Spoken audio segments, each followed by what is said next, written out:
suatu kebanggaan bagi Lucifer bisa menjatuhkan manusia, hewan yang pertama kali dipakai menjadi lambangnya dia di dunia, yaitu ular. Makanya semua ritual okultisme, mistik, kuasa gelap, seluruh dunia, semua aliran itu selalu ular. Kenapa ular? Karena binatang yang berhasil dipakai Lucifer untuk menjatuhkan manusia, penguasa dunia. Mana sorgawi? Ada 5 tingkatan roh. Pertama adalah pemerintah. Pemerintah di dalam kitab Efesus ini berbicara tentang pucuk pimpinan tertinggi setan seluruh dunia, yang itu berupa apa? Satu oknum, satu pribadi yang namanya adalah iblis atau namanya Lucifer. Nah, yang kedua adalah pemerintah. Pertama pemerintah, kedua apa? Penguasa. Apa benar? Pemerintah ini bicara tentang apa? Pemerintah seluruh dunia, pemerintahan kegelapan dikuasai oleh apa? Lucifer. Nah, setelah itu kedua adalah apa? Penguasa. Nah, penguasa ini adalah setingkat jenderal. Setingkat apa, saudara? Setingkat jenderal. Nah, setiap negara itu ada jenderal setan. Nah, di Indonesia itu ada jenderal setannya. Itu di pantai Laut Selatan, Nyai Roro Kidul. Nah, dan setiap jenderal, setiap negara itu beda-beda. Karena semua okultisme tergantung budaya, kepercayaan setempat, dan pengultusan setempat. Nah, sisi dari legenda. Nah, setelah itu yang ketiga yaitu setelah pemerintah, penguasa, ketiga apa? Penghulu. Nah, penghulu ini adalah setan yang menguasai tingkat satu pulau. Nah, makanya setan yang ada di Jawa kalau dibawa jimat yang ada di Kalimantan, ilmunya berkurang, tinggal 5%. Karena setan pindah lokasi perlu izin mutasi. Nah, yang ketiga namanya tingkat apa? Penghulu. Nah, penghulu ini adalah setingkat gubernur atau setingkat, ingat, kolonel untuk menguasai satu pulau. Nah, setelah itu yang keempat adalah roh-roh jahat. Nah, roh-roh jahat ini adalah setan yang menguasai satu peleton. Ya, yang mengepalai berapa? Satu peleton. Nah, berarti ingat tingkatannya.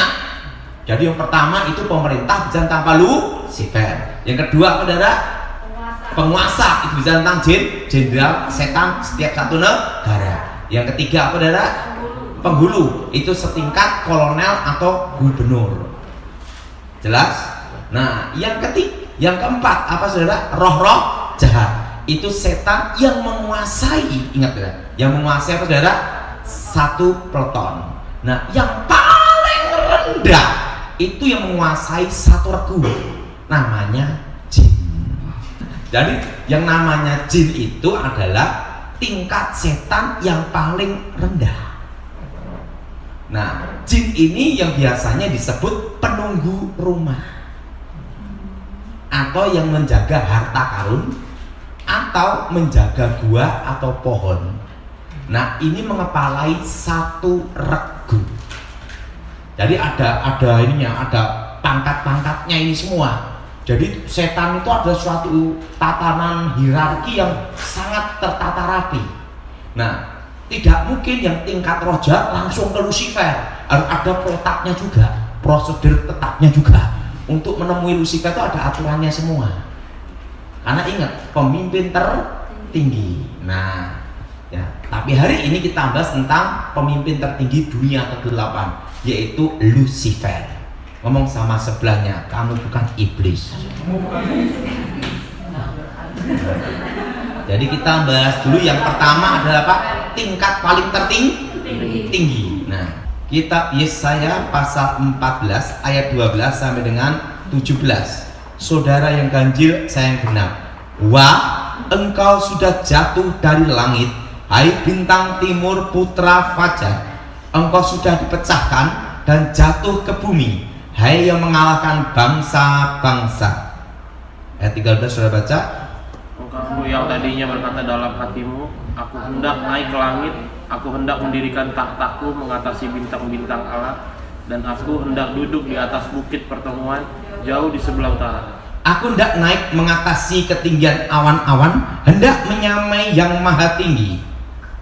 Sebaliknya ke dalam dunia orang mati kau diturunkan, ke tempat yang paling dalam liang kubur. Orang-orang yang melihat engkau akan memperhatikan dan mengamati engkau, katanya, inikah dia yang telah membuat bumi gemetar dan telah membuat kerajaan-kerajaan bergoncang, Yang telah membuat dunia seperti padang gurun dan menghancurkan kota-kotanya, yang tidak melepaskan orang-orangnya serta berkurang pulang ke rumah. Nah, kata Lucifer itu ada di ayat 12. Itu dalam versi King James. Dan dalam bahasa aslinya itu hal, artinya pantulannya atau sering disebut namanya suara cahaya. Apa saudara? Suara apa? Suara cahaya atau pantulannya.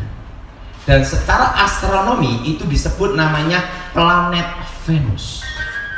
Bukannya Lucifer ada di planet Venus, bukan, tapi untuk menggambarkan suatu bintang yang bercahaya melebihi bintang-bintang yang lain. Dan di dalam ayat 12 disebut bintang timur putra fajar. Jelas saudara? Bintang timur putra apa? Fajar. Fajar. Nah, sebelum Elohim, Allah menciptakan manusia, yang paling awal Tuhan menciptakan malaikat. Malaikat yang diciptakan Tuhan berlaksa-laksa, beribu-ribu laksa, berpuluh-puluh ribu laksa, berlaksa-laksa. Kalau dihitung itu triliun. Diciptakanlah malaikat yang terkuat, yang pertama, yang bernama Mikael. Siapa saudara? Nah, jenderalnya Tuhan. Yang kedua adalah Gabriel. Gabriel, penghulu para malaikat. Nah, yang ketiga diciptakan dengan badai nyala api. Dengan apa saudara? Dengan badai nyala api, suara cahaya. Nah, mari kita buka dalam kitab Ibrani. Ibrani pasal 1 ayat 7. Dan tentang malaikat-malaikatnya ia berkata, yang membuat malaikat-malaikatnya menjadi apa saudara? Badai. Dan pelayan-pelayannya menjadi nyala apa? Api. Jadi Lucifer diciptakan dahsyat saudara, dengan nyala badai apa? Api. Jadilah Lucifer, suara cahaya. Makanya ada kepercayaan setan tercipta dari unsur api. Jelas? Jelas? Nah, ayatnya ada di mana? Ini. Ingat, plan-plannya dari apa? Badai dan nyala apa? Api. Terciptalah Lucifer. Nah, Lucifer diciptakan lebih hebat, lebih dahsyat, melebihi semua malaikat yang lain. Bayangkan, dari badai nyala apa?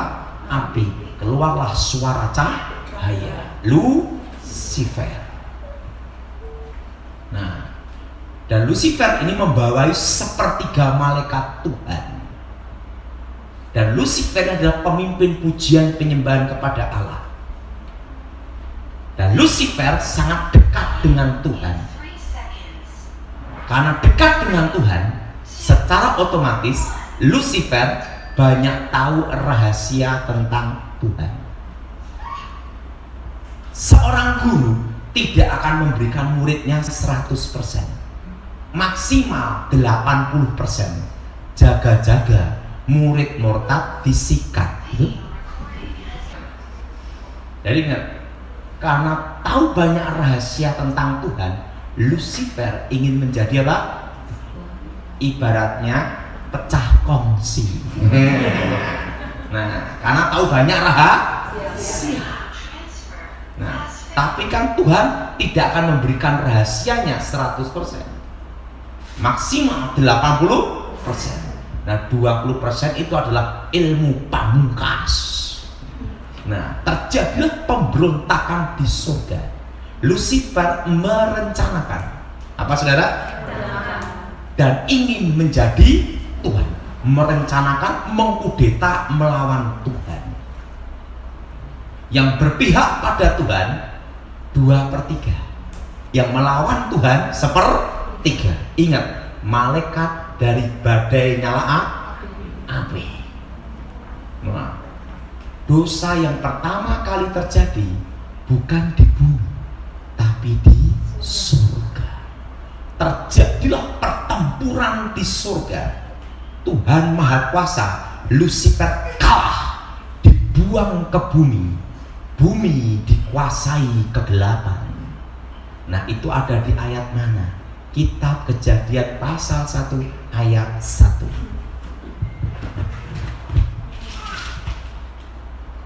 Kitab Kejadian pasal 1 ayat 1 dan 2. Kita baca bersama-sama. Pada mulanya Allah menciptakan langit dan bumi. Bumi belum berbentuk dan kosong. Gelap gulita menutupi samudera raya, dan roh Allah melayang-layang di atas permukaan air. Ingat, gelap gulita itu darkness, kegelapan. Ini bisa tentang kejatuhan apa? Lucifer. Dikatakan itu seperti kacau balau. Nah, Lucifer kalah, dibuang ke bumi. Tuhan sangat sedih, Tuhan sangat kecewa. Di dalam hidup ini yang paling menyedihkan kalau kita dikecewakan orang yang terdekat dengan kita, orang yang paling kita sayangi. Betul? Betul? Demikian Tuhan. Tuhan sangat sedih dengan pemberontakan Lucifer. Tuhan sangat kecewa dengan pemberontakan Lucifer.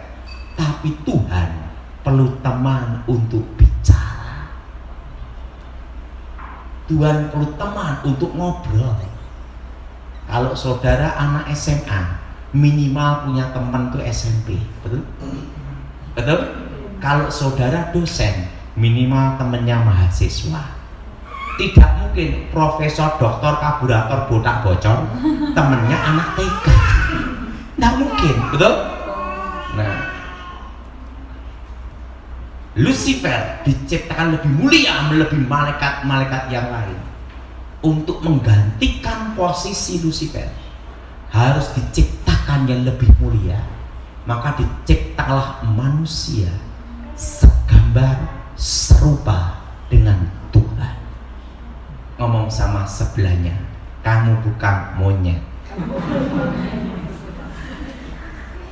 Ingat apa saudara? Segambar, serupa. Kenapa? Karena Lucifer itu dari badai nyala api.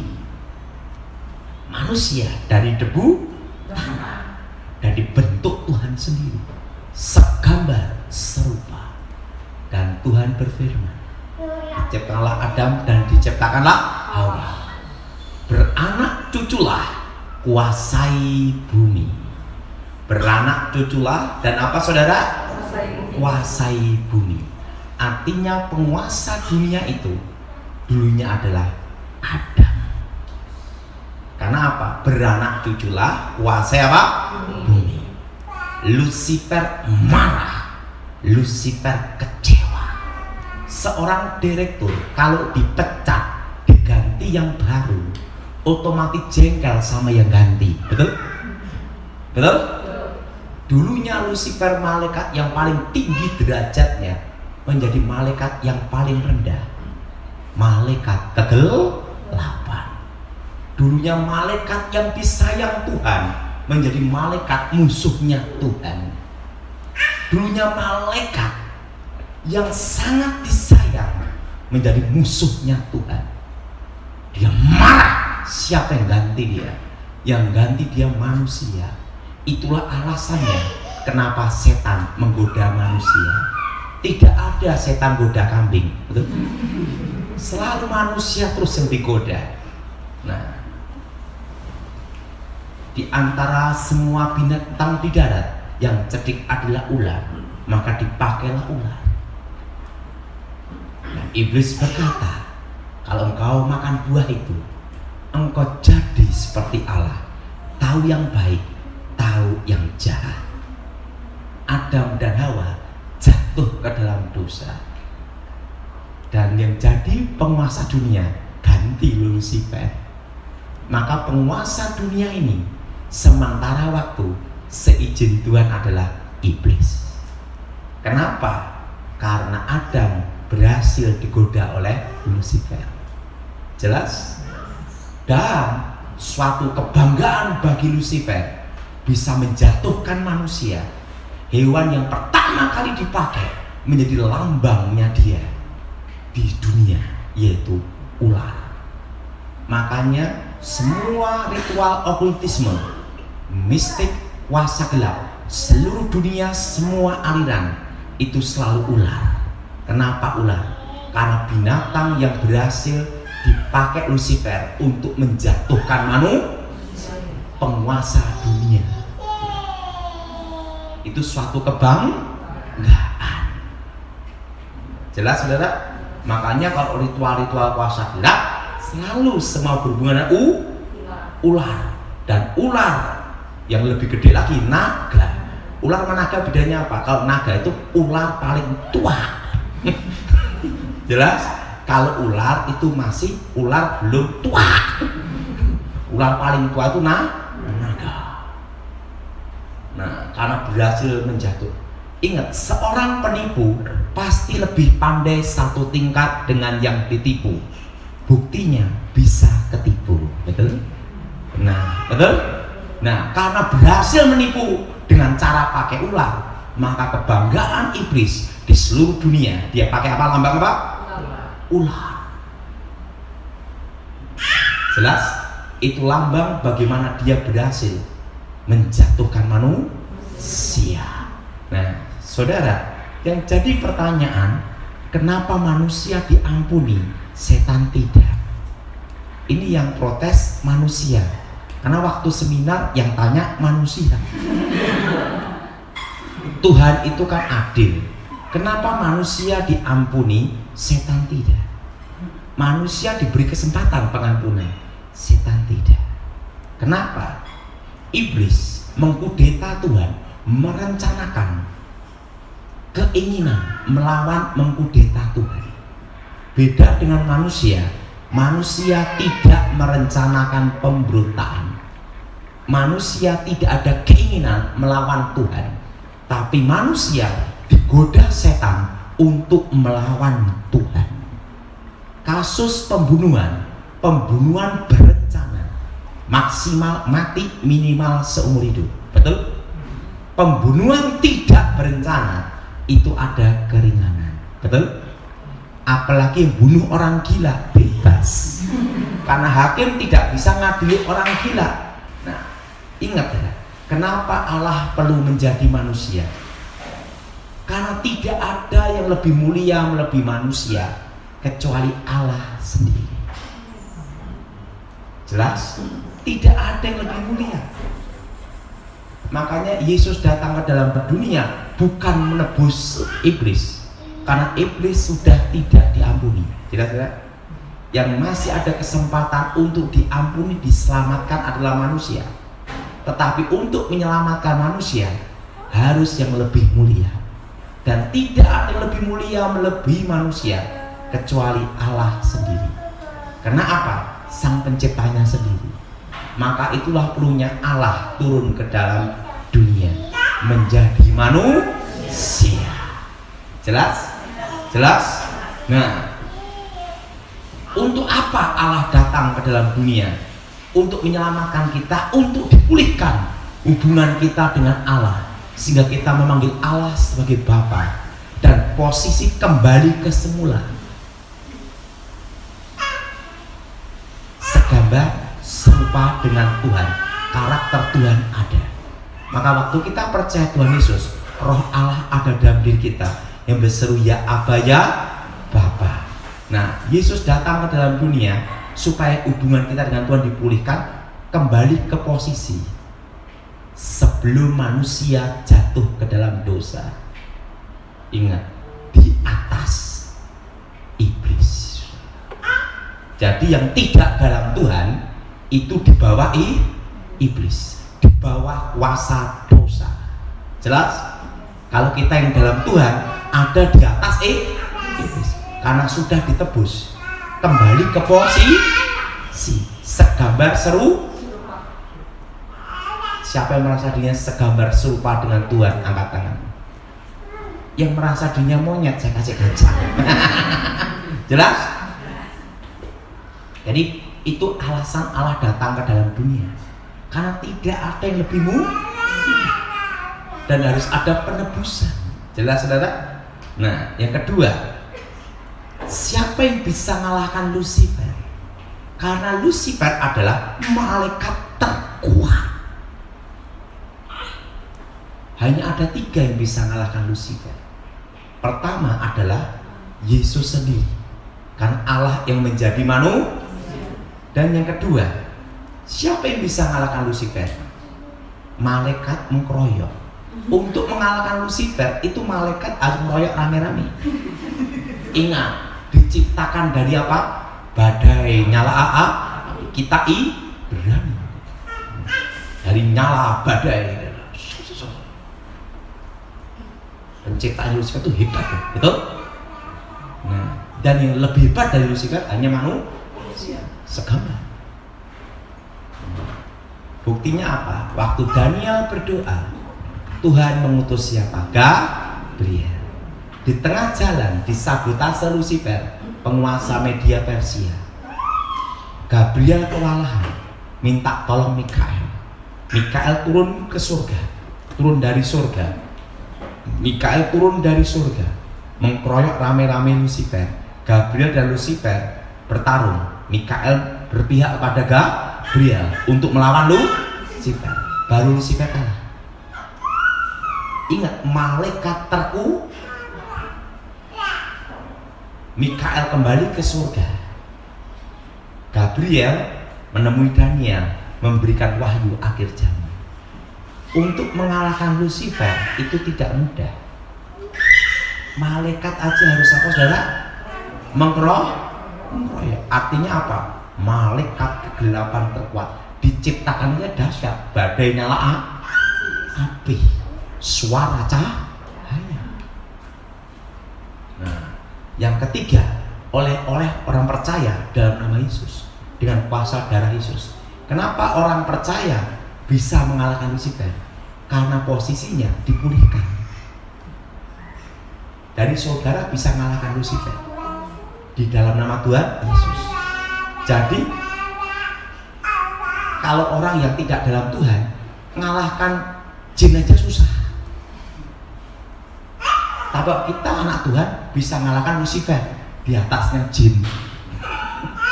Kenapa? Karena hubungan kita sama Tuhan dipulihkan, ditebus dengan darah Yesus dan sudah lunas. Jelas? Jelas? Jadi kenapa kita bisa mengalahkan Lucifer? Karena kita ditebus kembali dalam posisi. Jelas, saudara? Nah, tapi ingat, penguasa dunia ini sementara waktu seizin Tuhan adalah siapa? Lucifer. Tapi masih dalam kendali kontrol Tuhan, masih dikontrol sama Tuhan. Kenapa Lucifer jadi penguasa dunia? Karena berhasil menjatuhkan Adam, penguasa dunia, sebelum jatuh dalam dosa. Jelas? Artinya direbut kedudukan. Makanya Yesus datang ke dalam dunia untuk mengembalikan kedudukan, posisi yang sebenarnya. Nah, makanya dalam Alkitab dikatakan orang-orang percaya, mereka yang diselamatkan dilayani oleh malaikat-malaikat. Kenapa malaikat-malaikat melayani orang-orang percaya? Karena manusia diciptakan lebih malaikat. Ingat, dahsyat, dibentuk Tuhan segam, seru. Jelas? Nah, banyak kasus-kasus kerasukan itu ngakunya Lucifer. Tapi kalau itu Lucifer sendiri, itu ada cirinya. Kenapa saya bisa tahu tentang Lucifer? Karena saya pernah ketemu dia. Yang tahu tentang setan adalah bekasnya setan. Betul? Waktu saya belum bertobat, guru saya berkata, untuk menguasai ilmu terakhir membelah dunia, Pak Mengkang jaga, kamu harus ketemu satu guru, namanya Pangeran, sumber dari semua ilmu gaib, mistik, okultisme. Saya tanya sama guru saya, lah bagaimana cari sang pangeran? Kan bingung nyarinya di mana? Kamu tidak perlu nyari, kita yang akan mengundang dia untuk datang. Untuk menguasai ilmu terakhir Pamengkang Jagat, membelah dunia, waktu akan berhenti. Berhenti, Pak. Ingat, penguasa waktu. Di situ guru saya beritahu saya ada dua, terang dan gelap. Penguasa waktu terang yaitu adalah Tuhan, betul? Penguasa kegelapan waktu adalah waktu Lucifer. Dan lawan dari Tuhan adalah iblis. Nah, waktu itu langsung baca mantra, tenaga dalam guru saya disalurkan ke tubuh saya. Tiba-tiba awan gelap langsung jadi kayak gulita bentuk gini, langsung jadi halilintar, guntur, angin, gempa. Jadi kalau Lucifer datang itu ada cirinya, alam bereaksi. Apa saudara? Kedatangan malaikat terkuat. Tiba-tiba lihat satu sosok tingginya 3 meter, rambutnya silver perak, dan wajahnya tampan melebihi Elvis Presley. Anak muda, bentuk wajahnya ini tatahan es, tidak ada tubuh, tembus pandang transparan, dan matanya sinar kayak berlian, dan bumi berputar di dalam matanya. Ingat, penguasa kegelapan terkuat, bumi berputar di dalam matanya. Jubahnya silver perak, putih berkilauan, dan bentuk sepatunya itu bukan sepatu kulit kayak kita, itu kasut modelnya gini. Saya tidak bisa lupa itu, dan terbuat dari emas murni. Hermes kalah.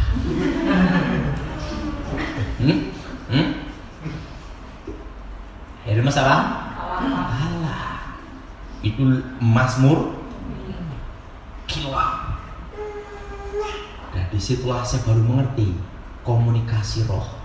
Namanya komunikasi itu adalah komunikasi batin, transfer pengetahuan. 3 hari dilanjutkan jadi 7 hari 7 malam untuk mentransfer pengetahuan ke saya, yaitu asal mulanya pengetahuan kegelapan.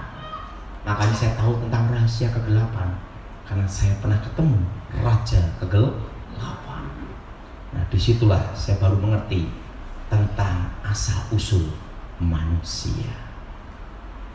Dan setelah saya mengerti, oh, awalnya dari sini. Maka kenapa disebut setan tercipta dari unsur api? Di situ saya baru mengerti penciptaannya itu dari badai yang kencang, api. Malaikat Lucifer. Jelas, saudara? Jadi ingat saudara, kalau Lucifer datang sendiri, cirinya ada alam bereaksi. Kalau tidak ada reaksi alam, bukan dia. Karena alam itu akan bereaksi, karena dia adalah malaikat kegelapan terkuat. Jadi ingat, ada 5 tingkatan roh. Yang pertama adalah Lucifer sendiri, atau disebut iblis atau ular naga tua, Satan, rajanya para Yang kedua adalah apa? Tingkat apa?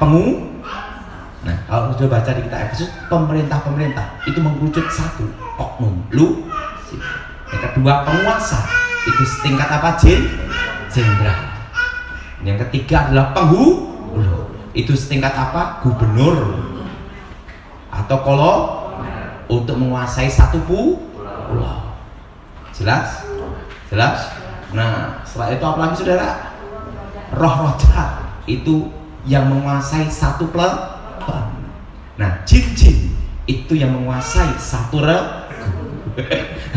Jadi ada hierarki yang ada tingkatannya, tidak ngawur ya. Nah, karena ada orang heboh, jin kafir diusir susah. Baru jin kafir susah, belum yang tingkat Lucifer, betul? Belum tingkat roh jahat, belum tingkat penghulu. Jin itu adalah setan yang pangkat paling rendah, dan jin inilah yang sering disebut penunggu harta karun, penunggu gua keramat, jelas, penunggu kuburan, atau juga penunggu rumah. Tapi tidak semua rumah ada jinnya, tidak. Kalau kita rumah orang Kristen ada malaikat Tuhan berkemah. Ingat, malaikat dan setan tidak bisa reuni, jelas. Jadi ingat, jadi saudara udah paham, ngerti ini? Jadi ngerti? Jadi kalau yang sering setan yang jaga di pohon besar, di gua, di harta karun, di sungai, itu tingkat apa? Itu tingkat apa? Jin. Nah, jinnya pun juga ingat, regu itu menguasai berapa? 10 roh. Berapa saudara? Nah, kalau Pleton itu 30 tingkatannya udah beda lagi. Dan ingat, itu hierarki. Tidak bisa sembarangan jin langsung menghadap Lucifer, tidak bisa. Ada protapnya, prosedur tetap. Harus mau menghadap ini, harus ini dulu, melewati ini dulu. Makanya kalau orang mau belajar kuasa gelap, itu ada tingkatannya. Tingkat dasar, dia belajar dulu pakai kuasa gelap tingkat apa? Jin dulu. Setelah dia belajar betapa lagi ini, baru tingkat apa? Roh, tingkat Pleton. Nah, setelah itu tingkat apa? Penghulu. Nah, setelah itu tingkat apa? Penguasa. Nah, tingkat Lucifer, wow, udah susah lagi. Nah, tingkatannya udah tinggi. Nah, jadi itu ada hierarki. Nah, kalau jin kafir paling rendah, itu kerocok punya. Nah, jadi saudara mulai hari ini mengerti 5 tingkatan roh. Pada Alkitab kan 4. Nah, tapi di Alkitab lagi dalam Perjanjian Lama ada jin-jin kan gitu. Nah, itu tingkat yang paling rendah 5 ini. Jadi 5 tingkatan. Yang paling bawah itu tingkat apa? Regu. Jelas? Nah, kalau yang dalam jimat-jimat itu tingkat apa? Maksimal Pleton. Maksimal apa? Pleton. Nah, sampai penghulu bertapanya lain lagi, lebih tinggi lagi, susah lagi. Jadi sebenarnya tataran okultisme itu tergantung tingkat di mana dia ketemu rohnya itu pangkat apa. Karena dia kalau ketemu tingkat jin, dia menguasai satu regu. Kalau legion itu tingkat apa? Tingkat apa? Penghulu. Sampai mau jadi tingkat penguasa. Kalau legion udah mau tingkat penguasa. Tingkat apa? Mau apa? Penguasa. Hampir mau ke tingkat penguasa. Jadi mulai saudara mengerti siapa lawan saudara. Jadi setan tidak akan menolong saudara, karena dia tahu tidak diampuni. Dan yang ketiga, kenapa perlu diciptakan langit yang baru dan bumi yang baru? Ikuti semua, langit yang sekarang ini akan lenyap, bumi yang sekarang ini akan lenyap. Tuhan akan ciptakan langit yang baru dan bumi yang baru, Yerusalem baru. Kenapa? Karena langit yang sekarang ini ada dosa. Dosa apa? Pemberontakan Lucifer. Dan bumi yang sekarang ini ada dosa. Dosa apa? Pemberontakan manusia. Bahkan sekarang setan protes, ada manusia yang lebih jahat dari setan. Betul? Betul? Betul? Betul? Nah, makanya Tuhan itu kudus, suci, tanpa noda, tanpa celah. Maka perlu diciptakan langit yang baru, bumi yang baru, Yerusalem baru. Karena Tuhan itu kudus, tanpa celah, noda, dan dosa. Maka perlu adanya penciptaan baru. Udah ngerti? Ngerti? Jadi ingat, dukun itu kebanyakan maksimal tingkat apa? Tingkat penghulu. Kalau sudah sampai tingkat penguasa, itu udah jarang. Apalagi tingkat lu, jangkauannya panjang. Oke, saya rasa ada yang mau tanya, 3 orang silahkan. Ketika Tuhan mau kasih petunjuk bersama Daniel, kan Tuhan kirim Gabriel ya. Apakah sama setiap kita juga kalau Tuhan mau kasih itu tetap ada iblis yang menghalangi? Iya pasti. Selalu ada. Makanya ada doa peperangan. Tuhan mengasih berkat ke kita, tapi penguasa kegelapan mencegah. Makanya kita perlu doa terus. Kita ada doa peperangan sampai doa itu terjawab, berkat itu nyampe. Lagi?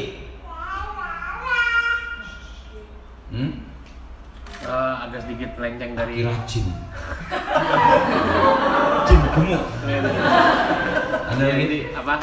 Agak sedikit berbeda pertanyaan Pak, cuman saya mau nanya karena Coba lanjut cepat. ya jadi intinya tuh kalau misalnya seseorang itu kita pengen tahu ini orang tuh kemasukan roh jahat tuh gimana? Karena maksudnya kita kan yang jadi masalah seringkali bingung ngebedainnya gitu antara ini orang. Iya. Terus kalaupun sampai udah termasuk, kita tuh dia misalnya nggak tahu keluarnya gimana Pak? Arahnya ngerti. Kalau orang itu kerasukan ada cirinya, mata terbuka. Pak, kalau mata tertutup gini-gini gimana? Terus stres. Berarti masih ada dampak keji, kulitnya mati rasa. Pegang di sininya. Oh gini, aduh, stres. Nah, ketiga, suara berubah. Keempat, kekuatan 10 kali lipat lebih manusia biar. Yang kelima, sininya berdiri semua bunyi, kecuali rambutnya. Itu cirinya orang Nah, sebenarnya dalam kerasukan itu ada 3 tingkatan juga. Nanti lain waktu baru saya bahas. Dipengaruhi, dikuasai, setelah itu dirasuk. Jadi di dalam kasus pelepasan itu ada 3. Tahap pertama adalah dipengaruhi. Setelah itu apa? Dikuasai. Setelah itu ketiga dirasuk. Dan penanganannya itu beda-beda.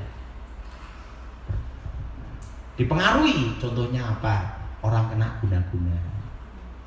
Dikuasai, karakternya dirusak setan jadi jahat. Dirasuk, dikendalikan setan sepenuhnya, tidak sadar. Ada 3 tingkatan. Amsal pasal 19. Lebih baik seorang miskin yang bersih kelakuannya daripada seorang yang serong bibirnya lagi bebal. Tanpa pengetahuan, kerajinan pun tidak baik. Orang yang tergesa-gesa akan salah langkah. Kebodohan menyesatkan jalan orang, lalu gusarlah hatinya terhadap Tuhan. Kekayaan menambah banyak sahabat, tetapi orang miskin ditinggalkan sahabatnya. Saksi dusta tidak akan luput dari hukuman. Orang yang menyembur-nyemburkan kebohongan tidak akan terhindar. Banyak orang yang mengambil hati orang dermawan. Setiap orang bersahabat dengan si pemberi, Orang miskin dibenci oleh semua saudaranya, apalagi sahabat-sahabatnya. Mereka menjauhi dia. Ia mengejar mereka, memanggil mereka, tetapi mereka tidak ada lagi. Siapa memperoleh akal budi, mengasihi dirinya. Siapa berpegang pada pengertian, mendapat kebahagiaan. Saksi dusta tidak akan luput dari hukuman. Orang yang menyembur-nyemburkan kebohongan akan binasa. Kemewahan tidak layak bagi orang bebal, apalagi bagi seorang budak memerintah pembesar. Akal budi membuat seseorang panjang sabar, dan orang itu dipuji karena memaafkan pelanggaran. Kemarahan raja adalah seperti raung singa muda, tetapi kebaikannya seperti embun yang turun ke atas rumput. Anak bebal adalah bencana bagi ayahnya, dan pertengkaran seorang istri adalah seperti tiris yang tidak henti-hentinya menitik. Rumah dan harta adalah warisan nenek moyang, tetapi istri yang berakal budi adalah karunia Tuhan. Kemalasan mendatangkan tidur nyenyak, dan orang yang lamban akan menderita lapar. Siapa berpegang pada perintah, memelihara nyawanya, tetapi siapa menghina firman akan mati.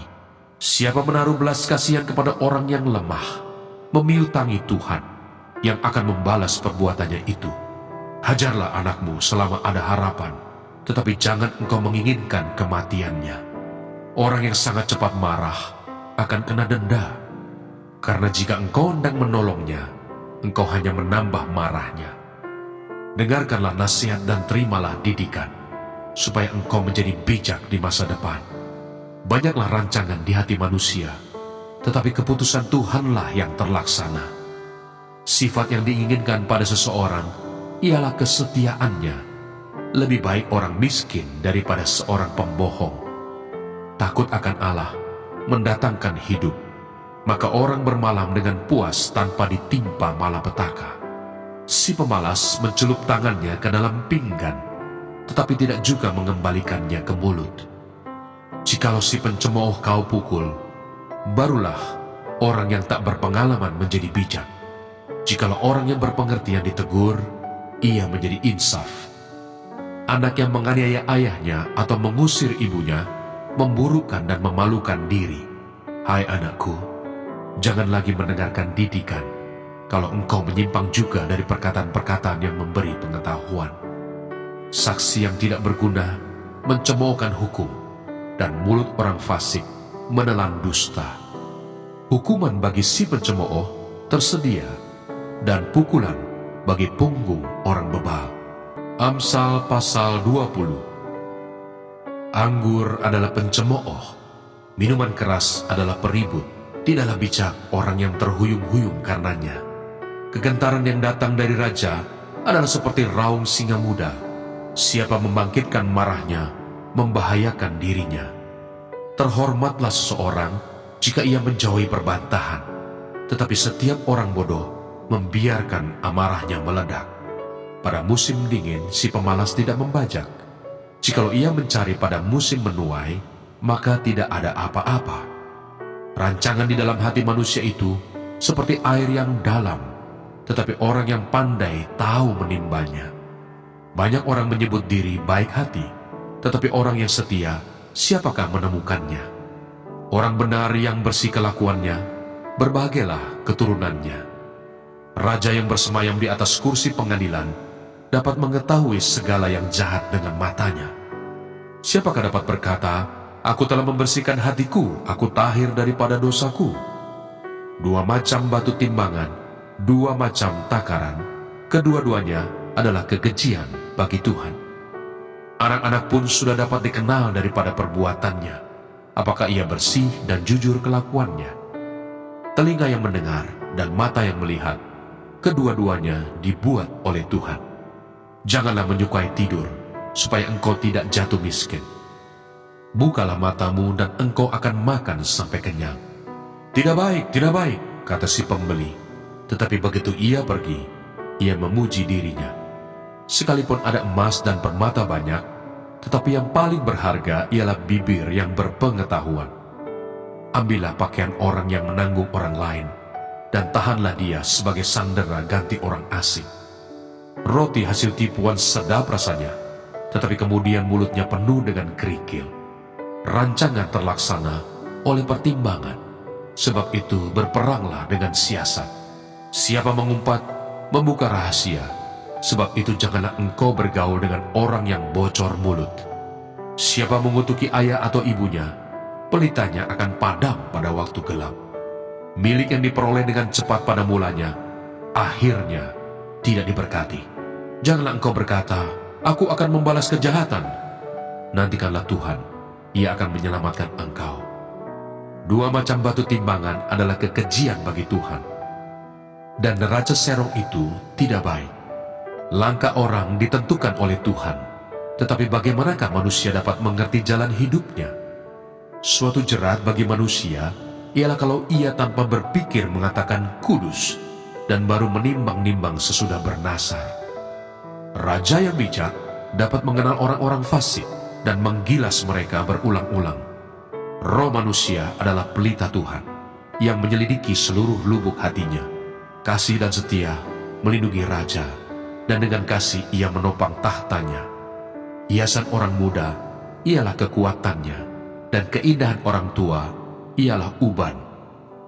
Bilur-bilur yang berdarah membersihkan kejahatan, dan pukulan membersihkan lubuk hati. Amsal pasal 21. Hati raja seperti batang air di dalam tangan Tuhan, dialirkannya kemana ia ingini. Setiap jalan orang adalah lurus menurut pandangannya sendiri, tetapi Tuhanlah yang menguji hati. Melakukan kebenaran dan keadilan lebih dikenan Tuhan daripada korban. Mata yang congkak dan hati yang sombong yang menjadi pelita orang fasik adalah dosa.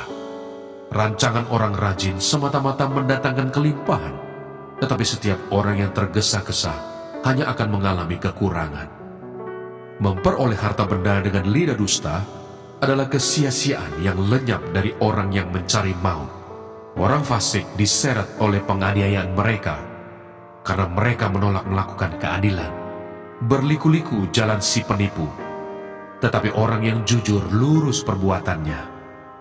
Lebih baik tinggal pada sudut suatu rumah daripada diam serumah dengan perempuan yang suka bertengkar. Hati orang fasik mengingini kejahatan, dan ia tidak menaruh belas kasihan kepada sesamanya. Jikalau si pencemooh dihukum, orang yang tak berpengalaman menjadi bijak, dan jikalau orang bijak diberi pengajaran, ia akan beroleh pengetahuan. Yang Maha Adil memperhatikan rumah orang fasik dan menjerumuskan orang fasik ke dalam kecelakaan. Siapa menutup telinganya bagi cerita orang lemah, tidak akan menerima jawaban kalau ia sendiri berseru-seru. Pemberian dengan sembunyi-sembunyi memadamkan marah, dan hadiah yang dirahasiakan meredakan kegeraman yang hebat. Melakukan keadilan adalah kesukaan bagi orang benar, tetapi menakutkan orang yang berbuat jahat. Orang yang menyimpang dari jalan akal budi akan berhenti di tempat arwah-arwah berkumpul. Orang yang suka bersenang-senang akan berkekurangan. Orang yang gemar kepada minyak dan anggur tidak akan menjadi kaya. Orang fasik dipakai sebagai tebusan bagi orang benar, dan pengkhianat sebagai ganti orang jujur. Lebih baik tinggal di padang gurun daripada tinggal dengan perempuan yang suka bertengkar dan pemarah. Harta yang indah dan minyak ada di kediaman orang bijak, tetapi orang yang bebal memboroskannya. Siapa mengejar kebenaran dan kasih akan memperoleh kehidupan, kebenaran, dan kehormatan. Orang bijak dapat memanjat kota pahlawan-pahlawan dan merobohkan benteng yang mereka percayai. Siapa memelihara mulut dan lidahnya, memelihara diri daripada kesukaran. Orang yang kurang ajar dan sombong, pencemooh namanya. Ia berlaku dengan keangkuhan yang tak terhingga. Si pemalas dibunuh oleh keinginannya, karena tangannya enggan bekerja. Keinginan bernafsu sepanjang hari, tetapi orang benar memberi tanpa batas. Korban orang fasik adalah kekejian, lebih-lebih kalau dipersembahkan dengan maksud jahat. Saksi bohong akan binasa, tetapi orang yang mendengarkan akan tetap berbicara. Orang fasik bermuka tebal, tetapi orang jujur mengatur jalannya. Tidak ada hikmat dan pengertian dan tidak ada pertimbangan yang dapat menandingi Tuhan. Kuda diperlengkapi untuk hari peperangan, tetapi kemenangan ada di tangan Tuhan. Mana Sorgawi.